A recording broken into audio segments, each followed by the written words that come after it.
ladies and gentlemen, welcome back to the show. This is Jenganjero. Now, today we have the Matchmaker show, and you understand the protocol here. Any other time we have a man on board, the man must be looking for a woman. In the same way, when we have a woman on board, that woman must be looking for a man. But because today we have a man, I will tell you the kind of woman he is looking for. But before then, if you're watching us for the first time, this is the Matchmaker show. We help men and women to get matches. And the moment they get the right ones, they meet their destinies. So you're not lost. If you're new to the show, subscribe, like the video, leave a comment, and don't forget that the contacts of our guest will be on my Facebook page at Jenga Njero. So you can follow Jenga Njero on Facebook and you will be getting these updates in real time. Our guest on today's show was preempted yesterday because I said we have a guest from the Philippines. Philippines is a country in Asia. Okay, we have different continents. We have Africa, we have Asia, we have Europe, we have America, we have North and South America, we have Australia, and all these continents. The only continent that happens to be a country at the same time is Australia.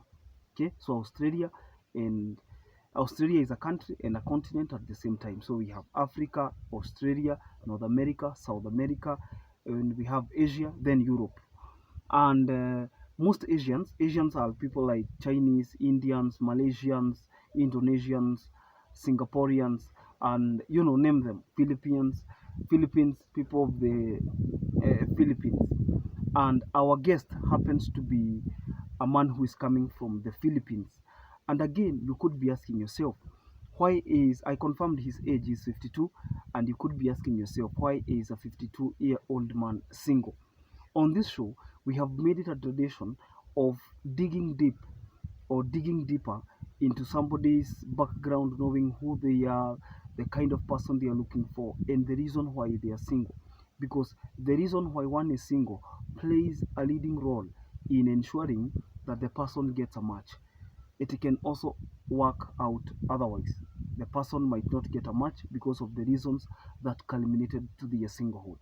So our guy is called Utah, and Utah Chloe.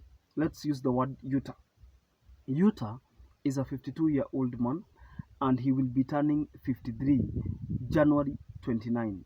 So it is almost 53. So you can say 52, 53, same thing. And you could be asking yourself, why is a 53-year-old man single? Has he ever been married before, or what happened?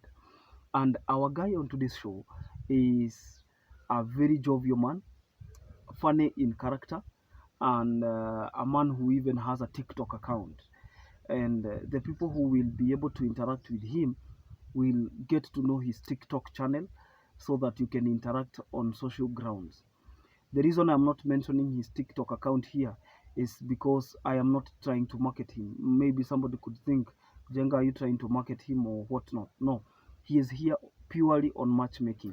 After he gets a match, I can give you his TikTok account, and then anybody who wants to follow him, you can follow him. Yeah, anafanyanga videos za construction because he's a constructions engineer, and he was formerly working in Tatu City, and now he's in Konza City. I have a friend who happens to be an electricals expert. Ni mtu ya stima, mtu very professional. Hata kwangu yeye ndiye alinifanyia wiring ya stima na hizo mambo zote. Unaona mtu anakufanyia kutoka nyumba ikipigwa vile nyumba inapigangwa slab, alafu mtu ana huyo mtu wa wiring anakuja na hizo piping na nini anakufanyia nini, maybe za stairs nini, a very good guy. Yeye ndiye alituconnect na Mr. Utah because he works at Konza City. He is a contractor. Yeye amepewa contract ya stima huko Konza City, anaitwa Kirago, my good friend, and he happens to connect me. He is the one who connected me with Mr. Utah. Mr. Utah is looking for a match, and the reasons why he is single are about to be explained on this show. Are you ready? Yes. Now, our guest on today's show is single because he is widowed.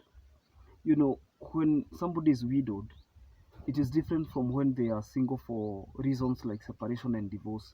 Because most people who have separated with their partners, most people who have divorced with their partners, can get an opportunity to go back, can get an opportunity to say sorry to one another, and even move on. Unfortunately, for people who are widowed, it is very difficult for them because they never even had a chance to say goodbye. And he has a painful story.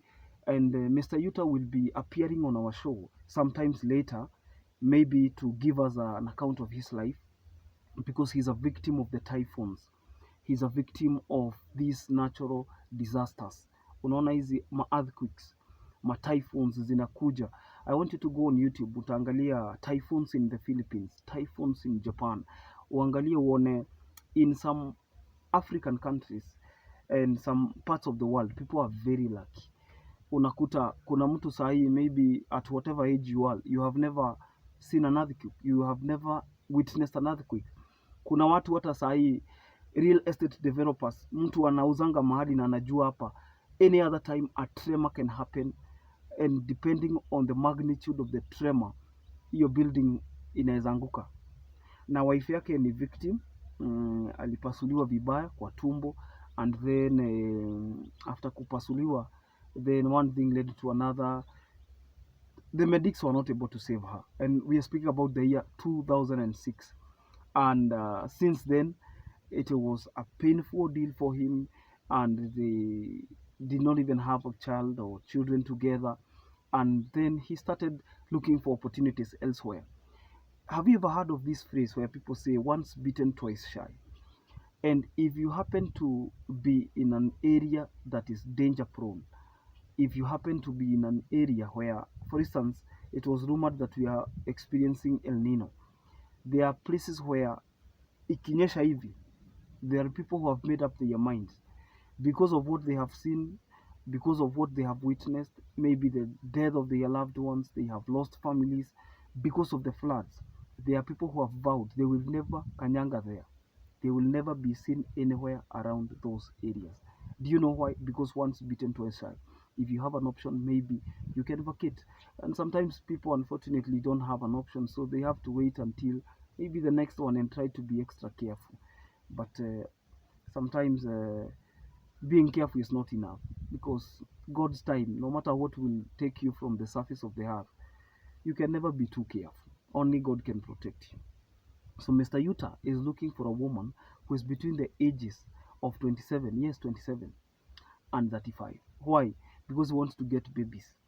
And for the period he has been in Kenya, he realized that Kenya is both peaceful.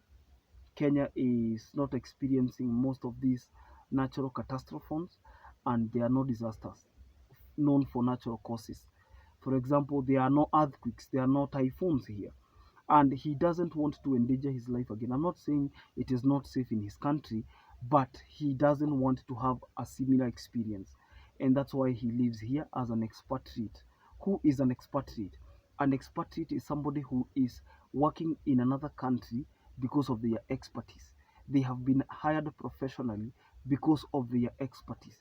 Their craft and mastery has earned them a position at the top, and that is why they have been found valuable in that country, and they work as a workforce, a think tank, because their work is good.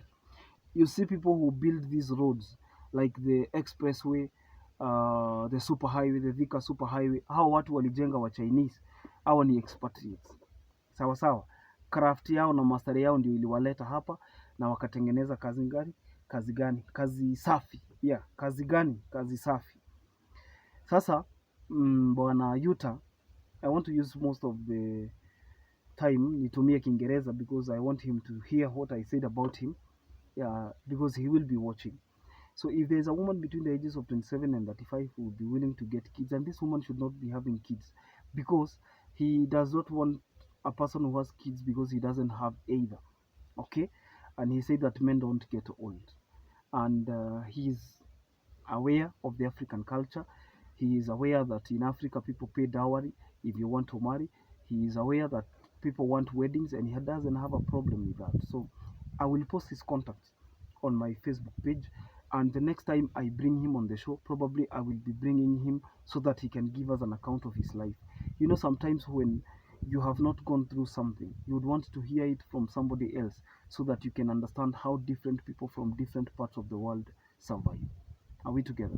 So we are wishing him well, and we hope that from our desk he will be able to get a good match. I hope you can wish him well in the comments section. Philippines is in Asia. This is an African Asian affair, and he loves the country. So if you come from Kenya, the better for you. So keep keep posting your comments in the section below, and let us know your thoughts in the comments section. Until next time, don't forget to subscribe to our YouTube channel. We said that every other time you watch a video, remember to be kind enough to leave a like. Una like to ni free, like, show appreciation. Okay, leave a comment if you can, for those of you who can, and if you have not subscribed, you can consider subscribing. It is free of charge. You can make this show one of the biggest matchmaking show in Eastern Central Sahara. Sawa sawa. We wish you well. If you are a single person looking for a match, we can only wish you well. God bless you. Bye bye. See you tomorrow.